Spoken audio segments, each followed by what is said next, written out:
fait, on est parti d'un titre qui était la cancérologie, un défi pour l'ambulatoire, et on arrive vers quelque chose qui est plus en chirurgie oncologique. On va de l'ambulatoire à la réduction de la DMS, en fait, grâce à la fois à des efforts d'organisation et à la réhabilitation améliorée après chirurgie. Donc moi, je voudrais maintenant, parce que j'ai sollicité mes collègues pour faire ces différents topos, donc je voudrais remercier mon collègue François Dravet qui est parti, qui lui nous a vraiment bien défini ce que c'était que l'ambulatoire pour qu'on sache de quoi on parle, et qui a commencé à faire apparaître une notion importante qui est quand même quelques petits changements de pratique, comme par exemple le fait d'abandonner les drains, et en abandonnant les drains on voit qu'on commence à rentrer dans la logique de la réhabilitation améliorée.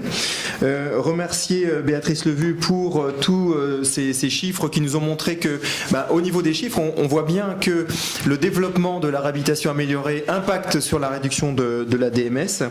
Remercier Eric Lambaudy qui est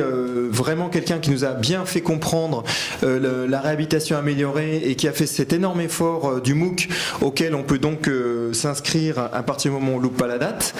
sinon on s'inscrit l'année d'après. Remercier Séverine Alran qui nous a montré le caractère extrêmement compliqué et là du circuit sain, et ça permet encore une fois d'insister sur ce qu'on a dit après, c'est-à-dire qu'il faut vraiment que les équipes soient au point pour que ça marche bien. C'est le côté extrêmement complexe d'un circuit, parce que le parcours sain, Séverine nous a bien montré que c'était très compliqué. Il y a énormément de choses à faire entre le moment où la patiente rentre, l'intervention sous anesthésie générale et la sortie, et on voit que ça fonctionne à partir du moment où tout ça c'est bien anticipé.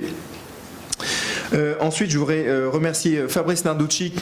qui nous a montré que tout ça c'était aussi possible en cancérologie gynécologique, et quand on imagine ce que c'est qu'un curage lombo-aortique et qu'un certain nombre commence à se faire grâce à la chirurgie mini-invasive en ambulatoire,